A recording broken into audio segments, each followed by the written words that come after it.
जी नमस्कार, प्रणाम, आदाब, सलाम, सत श्री अकाल, जोहार। आप देख रहे हैं जनता की आवाज़ एम न्यूज़। चतरा जिला के सिमरिया प्रखंड अंतर्गत उद्यान पब्लिक स्कूल में आज स्थापना दिवस पाँचवा स्थापना दिवस मनाया गया, जहां जमकर बच्चों ने एक से एक नृत्य और संगीत प्रस्तुत किया। वहीं मुख्य अतिथि के रूप में उपायुक्त रमेश घोलप और विशिष्ट अतिथि के रूप में सिमरिया अनुमंडल पदाधिकारी सन्नी राज पहुँचे।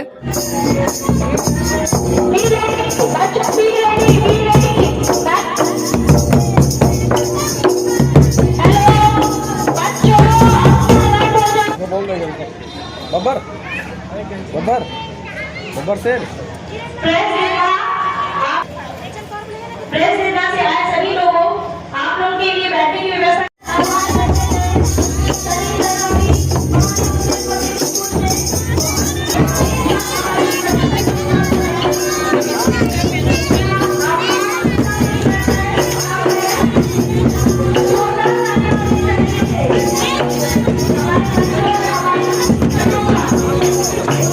तालियां की गूंज उनके कानों में जानी चाहिए।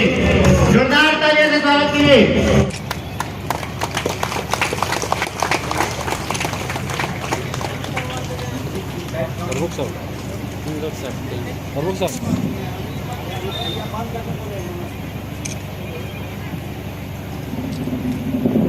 हौसला अफजाई बढ़ती है।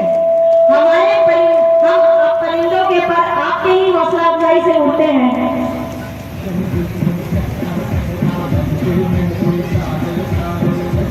हमारी प्रबंधन समिति का तालियां बजाइए।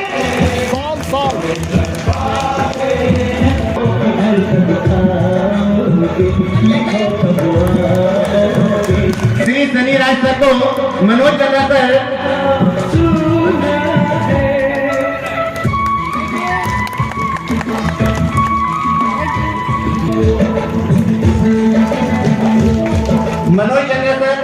सॉल से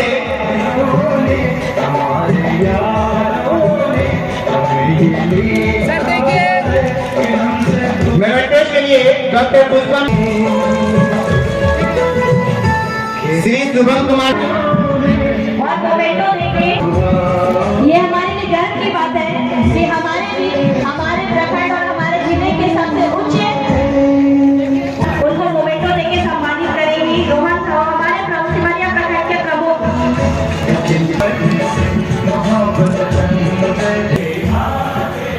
जो थोड़ी कमी हो रही है बात है कि आज आपका जन्मदिन भी है। So wish you very happy birthday sir. Happy birthday sir. Happy birthday sir. Please उसको एक्सेप्ट किया जाए और बहुत ही कम समय में happy birthday to you. Happy birthday to you. Happy birthday happy birthday dear sir. जोरदार तालियां।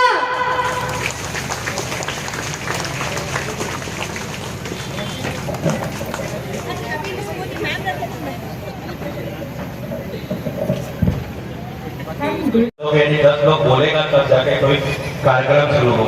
भाई को या उस वहाँ जो बैठे हुए उनकी फीलिंग को मैं जानता हूँ, इसलिए ज़्यादा कुछ बोले बिना मैं डीसी सर को माइक हैंड ओवर करूँगा। बस एक पॉइंट है जो मनोज जी और श्वेता मैडम बोल रही थी कि इनके छोटे से प्रांगण में हम लोग आज आए और बहुत रहे थे। बस एक पॉइंट है कि शिक्षक और विद्यालय छोटा नहीं होता।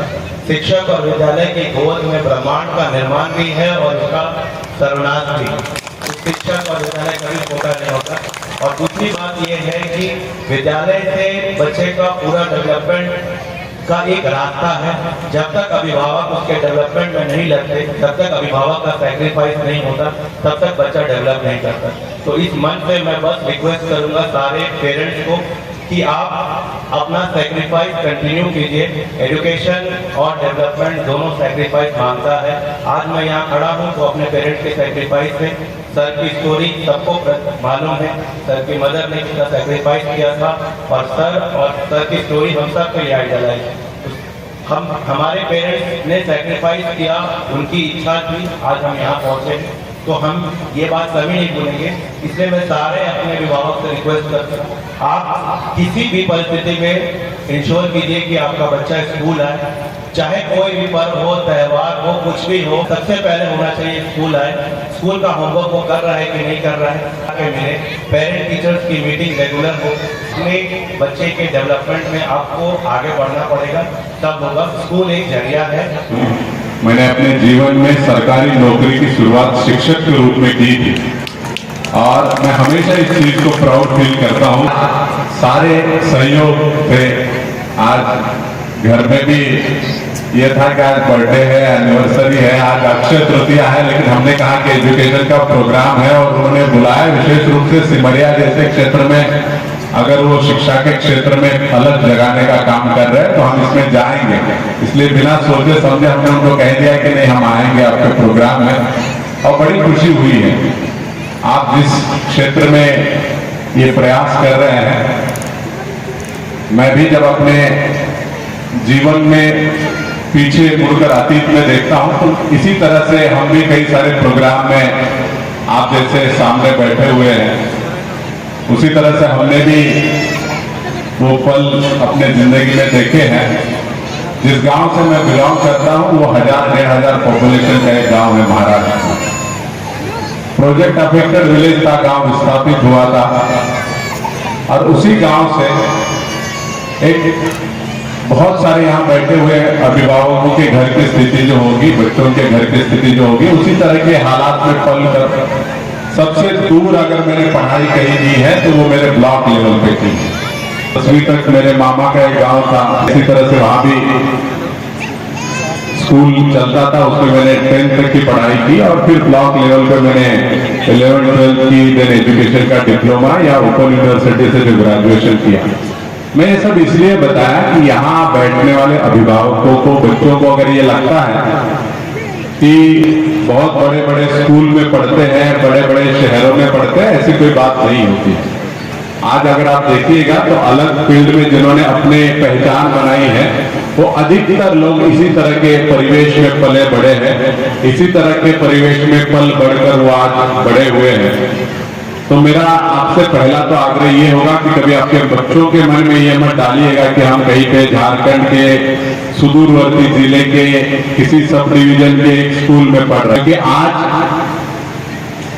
इंफॉर्मेशन टेक्नोलॉजी हो, इंटरनेट, ये सारी चीजें इतने एक्सेसिबल हो गई हैं कि जो लोग दिल्ली में बैठ के उनके किसी गांव, किसी पंचायत में भी हैं, तो कोई निगेटिविटी या नहीं होना चाहिए। इनफैक्ट मैं तो हमेशा ये कहता हूं कि ऐसे परिवार या ऐसे बच्चे जो बहुत विपरीत हालात में पढ़ते हैं वो उनके लिए कमी नहीं, वो उनके लिए स्ट्रेंथ होती है, वो उनकी ताकत होती है। क्योंकि हिंदी का एक सेंटेंस है, विपरीत हालात में कुछ लोग टूट जाते हैं, जो लोग नहीं टूटते वो रिकॉर्ड तोड़ देते हैं। तो मैं तो कई जगह ये बोलता हूं कि अगर आपको लगे कि मेरा हालात विपरीत है तो अपने आप को समझाइए कि आपका जन्म रिकॉर्ड तोड़ने के लिए हुआ है। देखिए, हम IAS बने 2012 में और जब हम लोग पढ़ाई करते थे तो अगर किसी को पूछा जाता, जैसे मनोज जी भी दिल्ली जाके, मनोज जी ने पढ़ाई की है, मैंने दिल्ली पहली बार इंटरव्यू के लिए देखी थी, उसके पहले मैं कहीं दिल्ली नहीं गया था।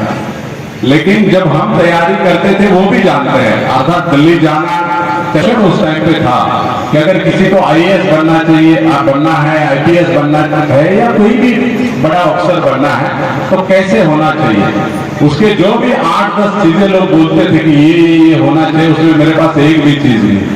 जैसे लोग बोलता था कि उसका जन्म जो है वो अमीर परिवार में होना चाहिए। मेरा जन्म, मेरी माँ चूड़ी बेचने का काम करती थी, मैंने बचपन में उसके साथ घूमा हूँ, मैंने भी चूड़ी बेचते समय आवाज लगाने का काम किया है। मेरे पिताजी पहले साइकिल दुकान में मजदूर थे, फिर उनकी साइकिल दुकान थी, बाद में उनको शराब की आदत लग गई, उसमें सारी साइकिलें बेचने पड़ी।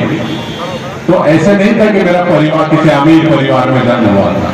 दूसरा क्राइटेरिया रहता था कि माँ बाप पढ़े लिखे होने चाहिए। मेरी माँ पढ़ी लिखी नहीं है, पिताजी 5वीं-6वीं कक्षा तक पढ़े थे, तो उस क्राइटेरिया में भी मैं नहीं बैठता था कि माँ बाप पढ़े लिखे हो।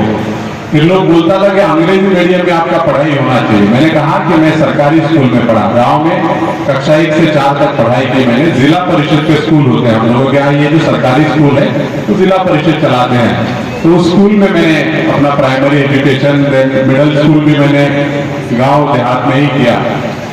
तो वो अंग्रेजी मीडियम में पढ़ने वाले क्राइटेरिया में भी मैं नहीं था। फिर लोग बोलता था कि बहुत बड़े बड़े शहर में जाके अच्छे कॉलेजेस में आपको ग्रेजुएशन करना पड़ता है। जैसे महाराष्ट्र में लोग बोलता था कि पुणे मुंबई में जाके अच्छे कॉलेज से पढ़ोगे तब हो सकता है कि आपको थोड़ा सा यूपीएससी एमपीएससी करने में आसानी हो। तो मैं महाराष्ट्र में यशवंतराव चव्हाण महाराष्ट्र ओपन यूनिवर्सिटी है, दूरस्थ एजुकेशन जिसको आप बोलते हैं, मैं ओपन यूनिवर्सिटी से ग्रेजुएशन किया। मतलब उस ओपन यूनिवर्सिटी का मैं पहला कैंडिडेट हूँ जो आईएएस बना। तो मैं तो उस क्राइटेरिया में भी नहीं था कि बहुत बड़े शहर में जाके कहीं पे कॉलेज में पढ़ाई की हो। फिर लोग कहता था कि आपको दिल्ली जाना पड़ता है कि अगर यूपीएससी करने हैं तो बिना दिल्ली गया कर सकते हैं। तो मैं इंटरव्यू के लिए दिल्ली गया, एक ही बार दिल्ली गया जब मेरा साक्षात्कार था, उसके पहले मैं कभी दिल्ली नहीं गया था। एक बार जो दाता लेते जाए आशीष क्लास 4।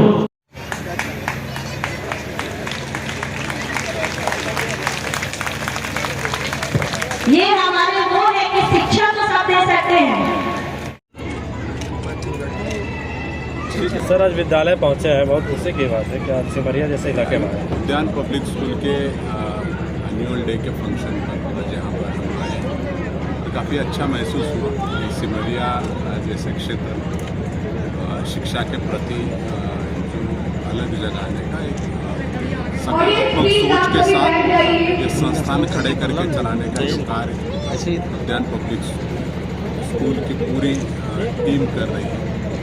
गोपाल चंद्रा जी, विनोद चंद्रा जी, प्रेमलता जी और पूरी टीम को बधाई अच्छा लगा परफॉर्मेंसेस देख के।